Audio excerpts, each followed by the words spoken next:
Chapter 11. How the General Met the First and Foremost. On leaving the Growlywogs, General Guff had to recross the Ripplewends, and he did not find it a pleasant thing to do. Perhaps having his whiskers pulled out one by one, and being used as a pin-cushion for the innocent amusement of a good-natured jailer, had not improved the quality of the Guff's temper. For the old gnome raved and raged at the recollection of the wrongs he had suffered, and vowed to take vengeance upon the Growlywogs after he had used them for his purposes, and Oz had been conquered. He went on in this furious way until he was half across the Rippleland.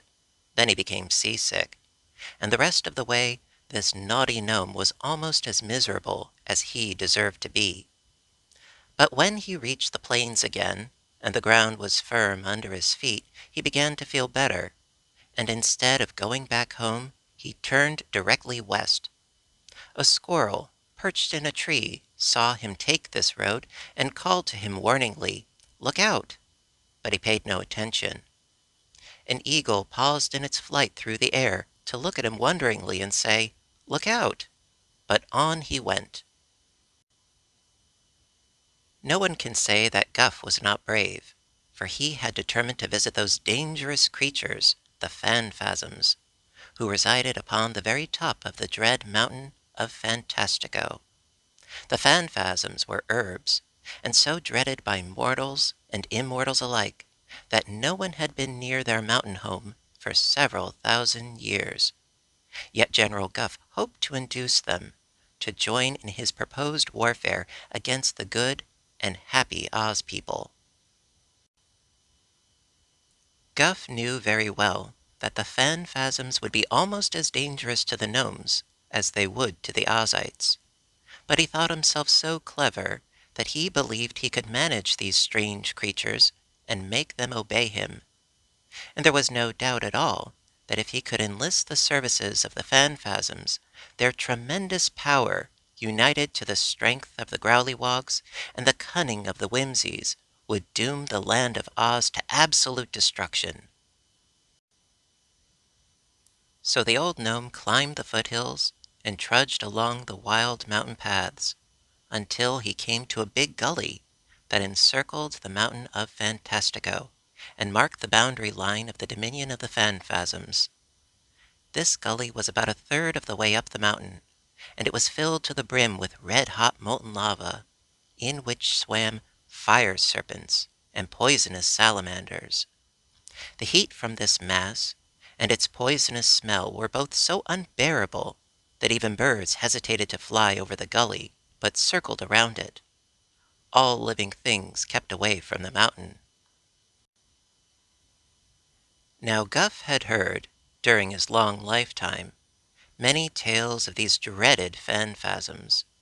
So he had heard of this barrier of melted lava, and also he had been told that there was a narrow bridge that spanned it in one place. So he walked along the edge until he found the bridge. It was a single arch of gray stone, and lying flat upon the bridge was a scarlet alligator, seemingly fast asleep. When Guff stumbled over the rocks in approaching the bridge, the creature opened its eyes, from which tiny flames shot in all directions, and after looking at the intruder very wickedly, the scarlet alligator closed its eyelids again and lay still. Guff saw there was no room for him to pass the alligator on the narrow bridge, so he called out to it, "Good morning, friend. I don't wish to hurry you, but please tell me if you are coming down or going up." "Neither," snapped the alligator, clicking its cruel jaws together. The general hesitated. "Are you likely to stay there long?" he asked. "A few 100 years or so," said the alligator. Guff softly rubbed the end of his nose and tried to think of what to do. "Do you know whether the first and foremost Phanfasm of Fantastico is at home or not?" he presently inquired. "I expect he is, seeing he is always at home," replied the alligator. Huh, who is that coming down the mountain? Asked the gnome, gazing upward. The alligator turned to look over its shoulder, and at once Guff ran to the bridge and leaped over the sentinel's back before it could turn back again. The scarlet monster made a snap at the gnome's left foot, but missed it by fully an inch. "Aha!" laughed the general, who was now on the mountain path. "I fooled you that time." "So you did, and perhaps you fooled yourself," retorted the alligator. "Go up the mountain, if you dare, and find out what the First and Foremost will do to you." "I will," declared Guff boldly, and on he went up the path.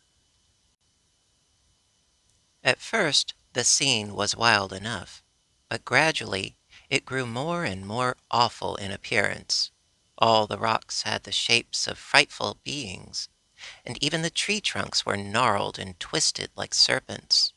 Suddenly there appeared before the gnome a man with the head of an owl. His body was hairy like that of an ape, and his only clothing was a scarlet scarf twisted around his waist. He bore a huge club in his hand, and his round owl eyes blinked fiercely upon the intruder. "What are you doing here?" he demanded, threatening Guff with his club.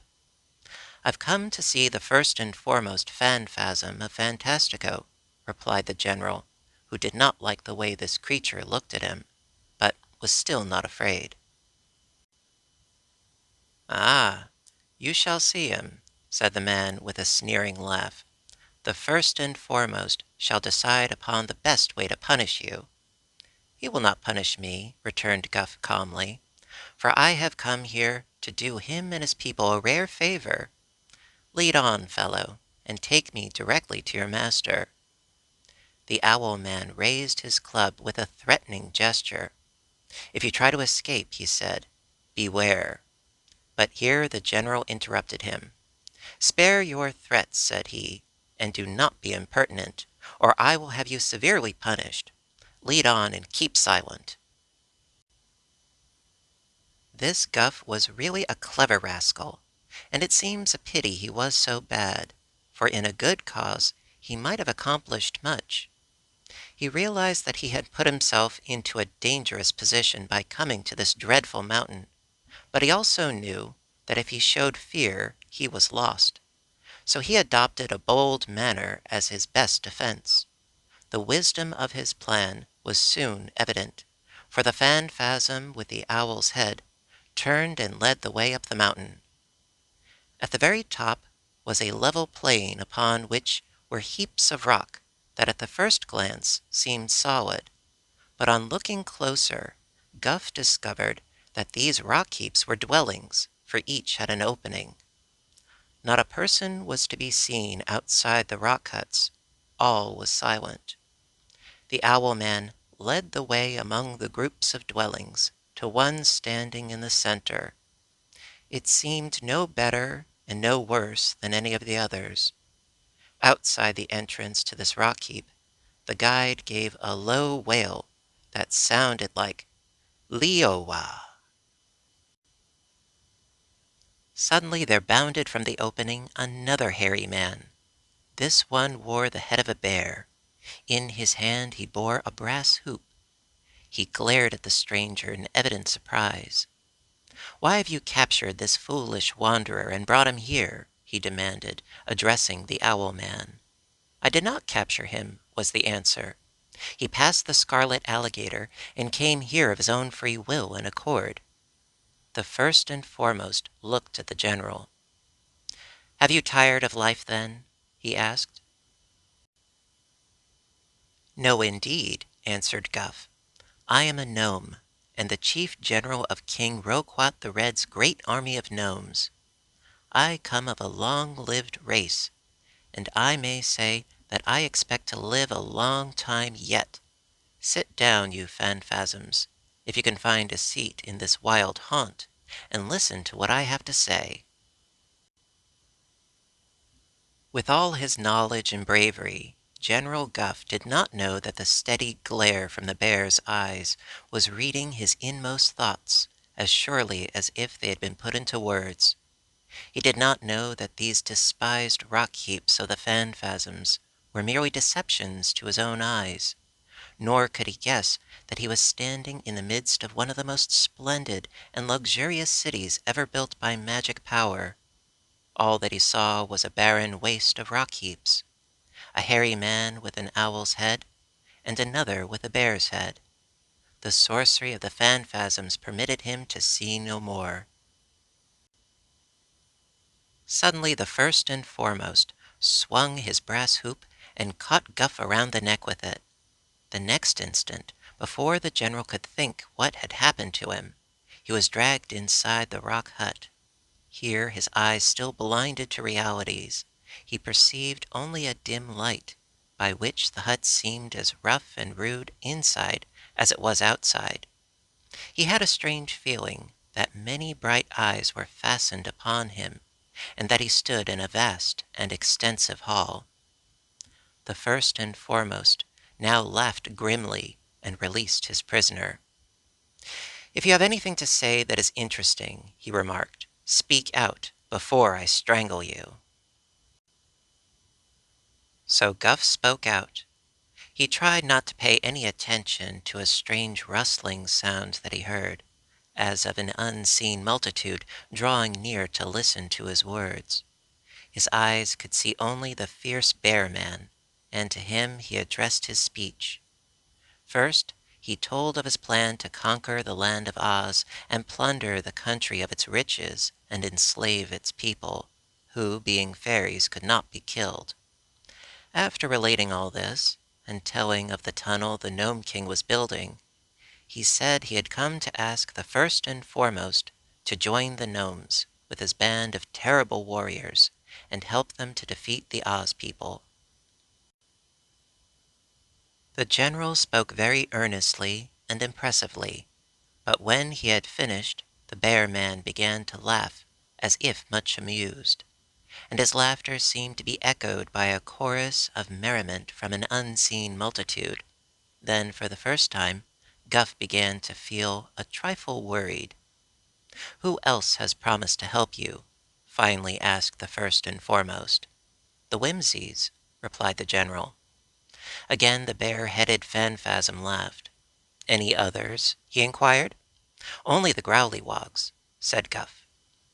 This answer set the first and foremost laughing anew. "What share of the spoils am I to have?" was the next question.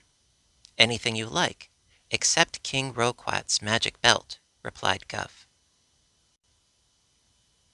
At this the phanfasm set up a roar of laughter, which had its echo in the unseen chorus, and the bear man seemed so amused that he actually rolled upon the ground and shouted with merriment.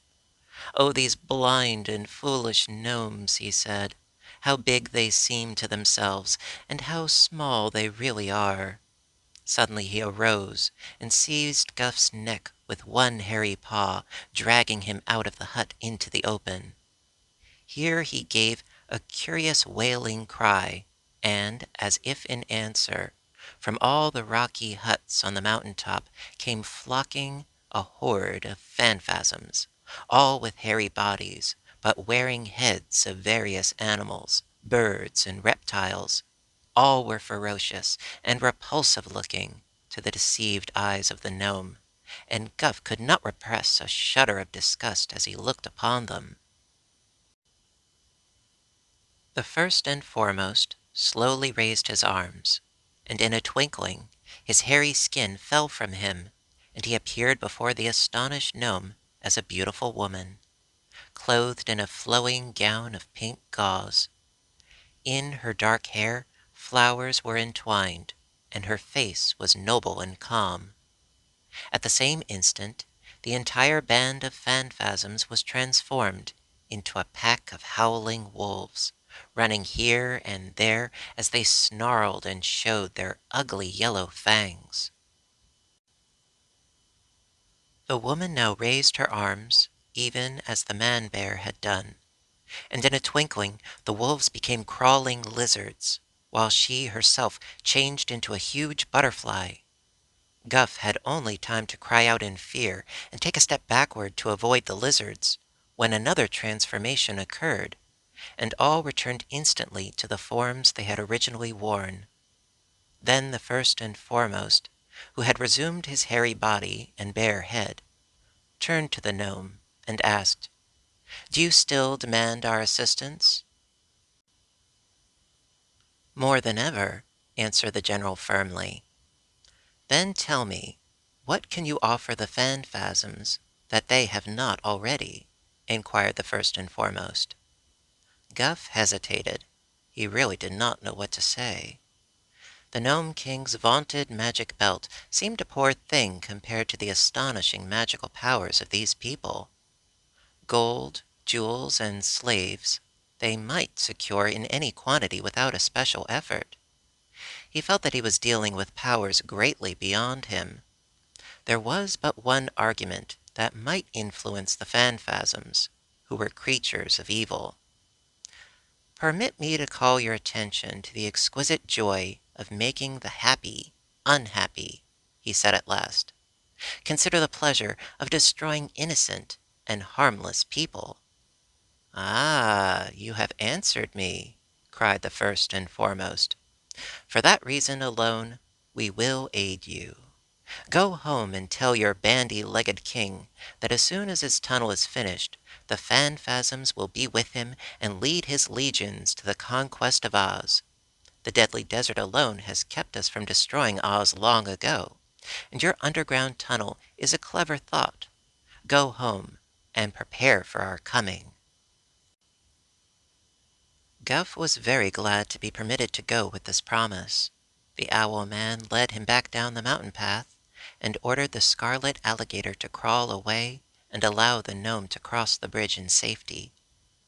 After the visitor had gone, a brilliant and gorgeous city appeared upon the mountain top, clearly visible to the eyes of the gaily dressed multitude of Phanfasms that lived there. And the first and foremost, beautifully arrayed, addressed the others in these words: "It is time we went into the world and brought sorrow and dismay to its people. Too long have we remained by ourselves upon this mountain top, for while we are thus secluded, many nations have grown happy and prosperous, and the chief joy of the race of Phanfasms is to destroy happiness. So I think it is lucky that this messenger from the gnomes arrived among us just now, to remind us that the opportunity has come for us to make trouble. We will use King Roquat's tunnel to conquer the land of Oz. Then we will destroy the Whimsies, the Growlywogs, and the Gnomes, and afterward go out and ravage and annoy and grieve the whole world." The multitude of evil Phanfasms eagerly applauded this plan, which they fully approved. I am told that the herbs are the most powerful and merciless of all the evil spirits, and the Phanfasms of Fantastico belong to the race of herbs.